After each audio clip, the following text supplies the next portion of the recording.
নমস্কাৰ বন্ধুসকল, মই চিমাই মোৰ ইউটিউব চেনেল চিমাছ কিটচেন এণ্ড ব্লগলৈ আপোনালোক সকলোকে স্বাগতম জনাইছোঁ। আৰু কাইলৈ হৈছে কাতি বিহু। কাতি বিহুৰ কাৰণে এয়া কেইটামান খুন্দিলোঁ পিঠাগুড়ি। মই খুন্দিবলৈ লৈছোঁ কেইটামান বৰা চাউলৰ পিঠাগুড়ি। বৰা চাউলৰ পিঠাগুড়ি মই মিক্সিতে খুন্দিম। বৰা চাউল মিক্সিত খুন্দিলে এটা কথা মনত ৰাখিব লাগিব, প্ৰথমতে এনেকৈ তিতা চাউল কেইটামান দি এবাৰ চালি ল'ব লাগিব। চালি অহাৰ পিছত যিখিনি পিঠাগুড়ি আকৌ মিক্সিত দিয়ে তাৰ লগতে কেইটামান তিতা পিঠাগুড়ি দি খুন্দি ল'ব, আৰু তেতিয়া পিঠাকেইটা খুব ধুনীয়া হয়। তেনেকৈ খুন্দিলে পিঠাগুড়িখিনি শুকাই নাযায়, তেতিয়া পিঠাটো খুব ধুনীয়াকৈ উঠে। আৰু পিঠাগুড়িখিনি মই খুন্দি হোৱাৰ পিছত আজি ৰাতিটো ফ্ৰিজতে ৰাখি দিম, তেতিয়া পিঠাগুড়িখিনি ঠাণ্ডা হৈ থাকে আৰু পিঠাকেইটা বনাবলৈ খুব ধুনীয়া হয়। পিঠাগুড়িখিনি খুন্দা হৈ গ'ল, এতিয়া পিঠাগুড়িখিনি মই ফ্ৰিজত থৈ দিম, ৰাতিপুৱাহে পিঠা বনাম। পিঠাগুড়িখিনি খুন্দাৰ আগতে মই এয়া গেছত উঠাই থৈছিলোঁ এটা কেক, আৰু কেকটো এয়া দেখিছেনে প্ৰায় হৈ গৈছেগৈ। আৰু কেকটোৰ ওপৰত মই এনেকৈ কেইটামান বাদাম কুটি দি দিছোঁ ওপৰত, আৰু কেকটো উঠাওঁতেনো কেইটামান বাদাম কাটি দি দিছিলোঁ। আৰু এনেকৈ বাদাম দিলে কেকটো খাবলৈ খুব ধুনীয়া হয়। আৰু এয়া কেকটো প্ৰায় মোৰ হৈয়ে হৈছেগৈ, অলপ পিছতে কেকটো হৈ যাব। বিহু বুলি কিবা এটা নবনালে ভাল নালাগে নহয়নে, সেইকাৰণে পিঠাগুড়িকেইটাও খুন্দিলোঁ, আৰু এইফালে মোৰ কেক এটাও উঠাই দিছিলোঁ, আৰু কেকটো হৈ হৈছেগৈ।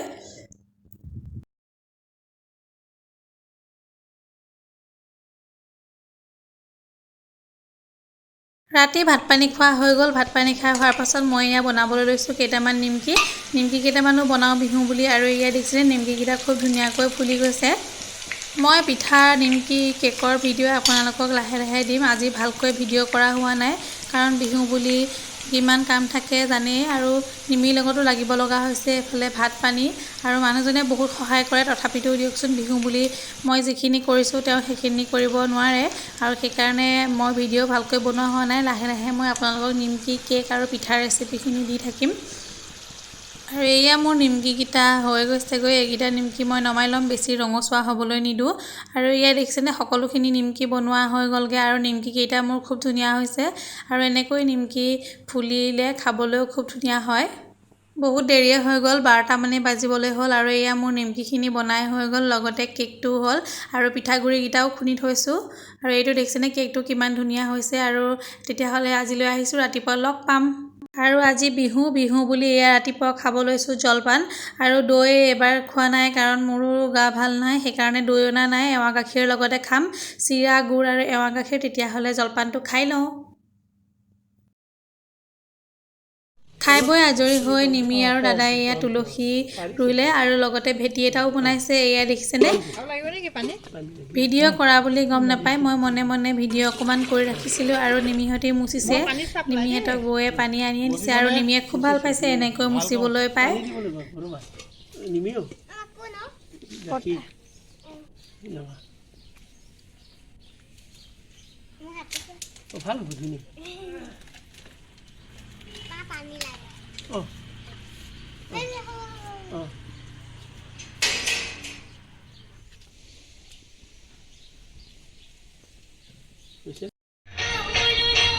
তুলসী তল মোচা হৈ গ'ল, আৰু এতিয়া নিমিয়ে গা পা ধুলে। গা ধুই আহি এয়া তাই বিহু বুলি হেনো অকণমান বিহু নাচে, দেউতাকে গান এটা লগাই দিছে, আৰু এয়া তাই নাচি আছে।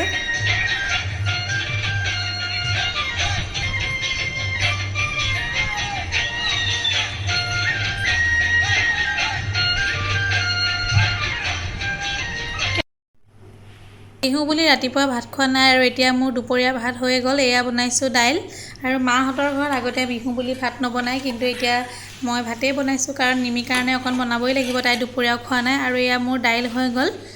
এইফালে মই বনাবলৈ লৈছোঁ ভাজি বনাবলৈ মই কাটিছোঁ এয়া ফুলকবি, গাজৰ আৰু আলু।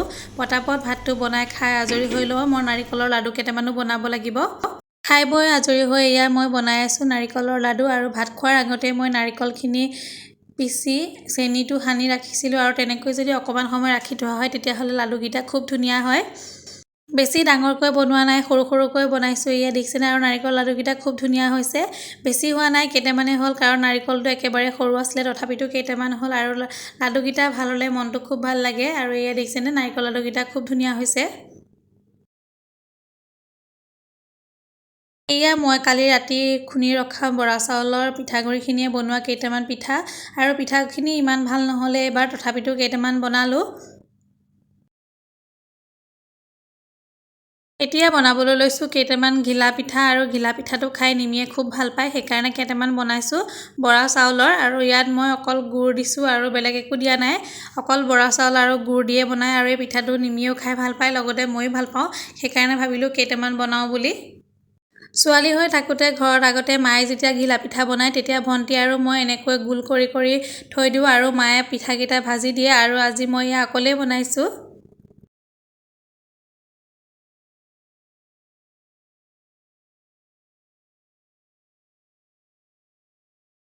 পিঠাকেইটা এয়া মই মিঠাতেলতে বনাইছোঁ মিঠাতেলত বনালেই তেল পিঠাটো খাবলৈ খুব ভাল হয় আৰু এয়া দেখিছেনে পিঠাকেইটা ধুনীয়াকৈ হৈছে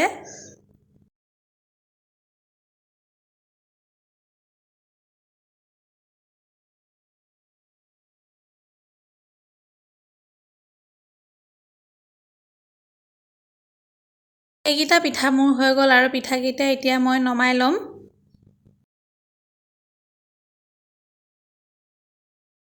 ভিডিঅ'টো মই অকণমানহে দিছোঁ কাৰণ ইমান ভালো হোৱা নাই এখন হাতেদি মই পিঠা বনাই আছোঁ আৰু এখন হাতেৰে মই মোবাইলটো ধৰি ভিডিঅ' কৰি আছোঁ সেইকাৰণে ভিডিঅ'টো ইমান ভাল হোৱা নাই তথাপিতো মই অকণমান আপোনালোকক দেখাবলৈ চেষ্টা কৰিছোঁ বিহু বুলি মই কিনো বনালোঁ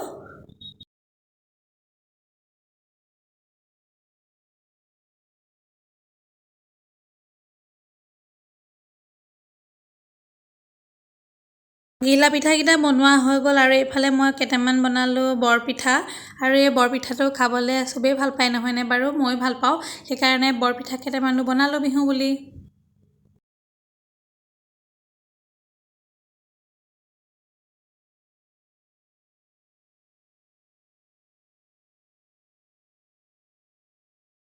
আৰু এইয়া দেখিছেনে মই পিঠা বনাই থাকোঁতে নিমি আহি পেলাই ক'লে তাইও পিঠা বনাব হেনো আৰু সেইকাৰণে এয়া তাই বনাই আছে দেখিছেনে বাৰু অকণমান পিঠাগুড়ি আছিলে তাইক সেইকাৰণে এনেকৈ বনাবলৈ দি দিছোঁ আৰু তাই খুব ভাল পাইছে এনেকৈ বনাবলৈ পায়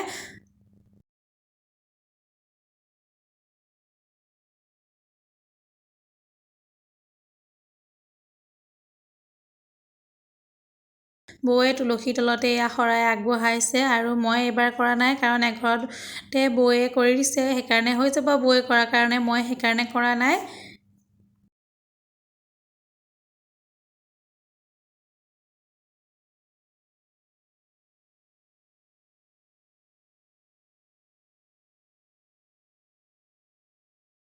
সকলোখিনি কৰাৰ পিছত এয়া এনেকৈ সেৱা কৰিছে বৌ আৰু নিমিয়ে ময়ো কাষতে কৰি আছিলোঁ কিন্তু ভিডিঅ'টোত মই নোলালোঁ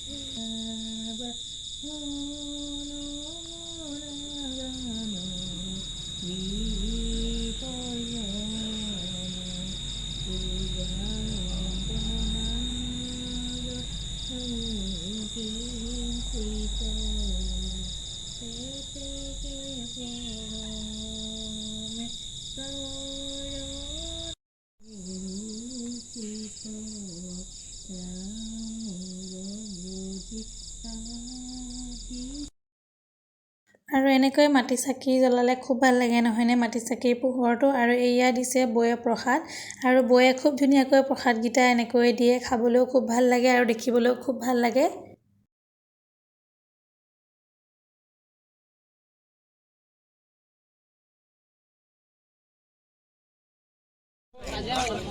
বিহু বুলি এতিয়া ল'বলৈ আহিছোঁ মাছ আৰু ঘৰলৈ যাম মাহঁতৰ ঘৰলৈ সেইকাৰণে ভাবিছোঁ মাছ লৈ যাওঁ বুলি বিহু ভাত সাজ মাহঁতৰ ঘৰতে একেলগে খামগৈ আৰু সেইকাৰণে এয়া মাছ চাই আছোঁ আৰু এইটো মাছ ল'লোঁ আৰু মাছটো লৈ একেবাৰে গৈ থাকোঁ মাহঁতৰ ঘৰতহে আপোনালোকক লগ পাম তেতিয়াহ'লে চাই থাকিব মাছটো 1 কেজিতকৈ বেছি আছিলে কিন্তু ভিডিঅ'টোতে সৰু সৰু লাগিছে দেখিবলৈ আৰু এতিয়া আমি মাহঁতৰ ঘৰলৈ আহি আছোঁ এতিয়া মাহঁতৰ ঘৰৰ এয়া সোমৰ ৰাস্তাটো পালোহি আৰু এয়া দেখিছেনে গোটেই দুয়ো কাষে শাৰী শাৰীকৈ চাকি জ্বলাই থোৱা হৈছিলে এয়া দেখিছেনে প্ৰত্যেক বছৰে কাতি বিহুৰ দিনাখন ইয়াত এনেকৈ ডাঙৰকৈ পতা হয় তুলসীৰ তলতে নাম গায় আৰু এনেকৈ চাকি জ্বলাই গোটেই ৰাস্তাটো আৰু খুব ভাল লাগে দেখিবলৈ এয়া দেখিছেনে মই আপোনালোকক আঁতৰৰ পৰা অকণমান দেখাই দিছোঁ চাকিৰ পোহৰে একেবাৰে পোহৰ হৈ আছে সকলোখিনি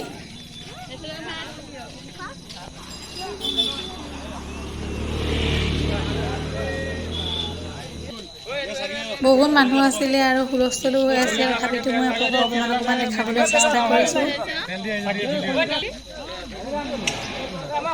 আৰু এয়া তুলসীৰ ওচৰতে এনেকৈ প্ৰসাদৰ কাৰণে সকলোখিনি ঠিক ঠাক কৰি আছে অলপ পাছতে ইয়াত নাম হ'ব আৰু নাম গাই খিচিৰি খুৱাই তাৰ পাছতে শেষ হয় ভণ্টিকো লগ পালোঁ ইয়াতে এতিয়া ভণ্টিৰ সৈতে ঘৰলৈ গৈ আছোঁ আৰু ইয়াক ঘৰ আহি পালোহি আৰু মায়ে মাছটো এনেকৈ উলিয়াইছে মাছটো বাকলিটো গুচাইহে লৈ আহিলোঁ কটা নহ'লে কাৰণ দেৰি হৈ গৈছিলে বহুত দেৰি হৈ গ'ল ঘৰতে আৰু দেউতাহঁতে দিনতো ভাত খোৱা নাছিলে বিহু বুলি সেইকাৰণে লৰালৰিকৈ বনাব লাগিব বুলি গুচি আহিলোঁ আৰু মাছটো বনাব এয়া জাতিলাও বিলাহী মাছ আৰু মায়ে সকলোখিনি কটা কুটা কৰিয়ে আছিলে আমি অহালৈ প্ৰায়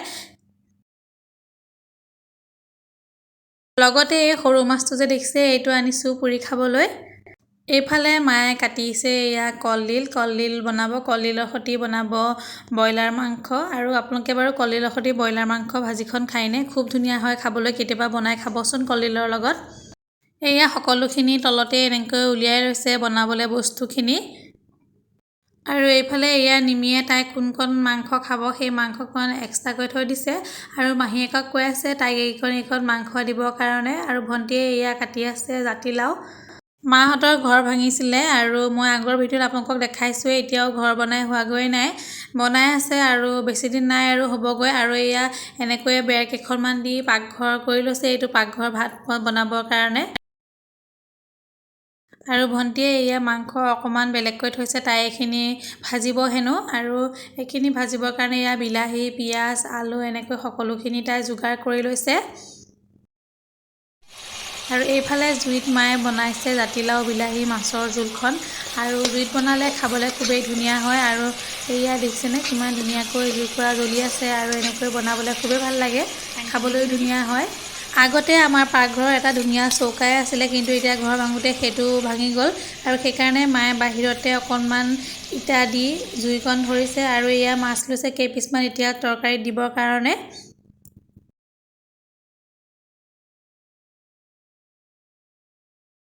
মায়ে খুব ধুনীয়া বনায় আমাৰ আৰু মায়ে বনোৱা সকলো বস্তুৱে খাবলৈ ভাল লাগে আৰু খুব ধুনীয়াকৈ বনায় মায়ে আৰু এয়া বনাই আছে আজি জাতিলাও বিলাহী মাছৰ জোলখন মোক বনাবলৈ কৈছিল কিন্তু মই কৈছোঁ মাকে বনাবলৈ কাৰণ মায়ে বহুত ধুনীয়া বনায়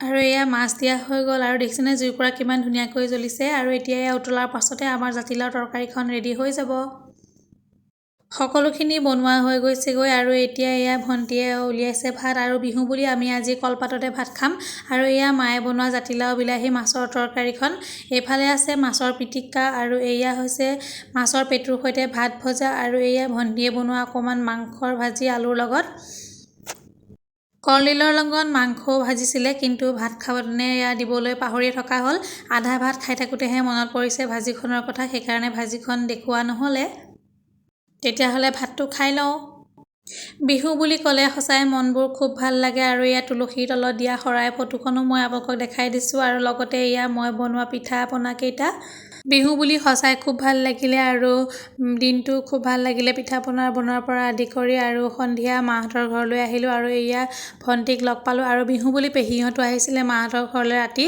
আৰু পেহীহঁতকো তাতে লগ পালোঁ আৰু খুব ভাল লাগিলে গোটেই দিনটো আপোনালোককো অকণমান দেখাবলৈ চেষ্টা কৰিলোঁ আজি ভিডিঅ'টো ইমানতে শেষ কৰোঁ আকৌ লগ পাম আপোনালোকক অন্য এটা ভিডিঅ'ৰ সৈতে আজিলৈ আহিছোঁ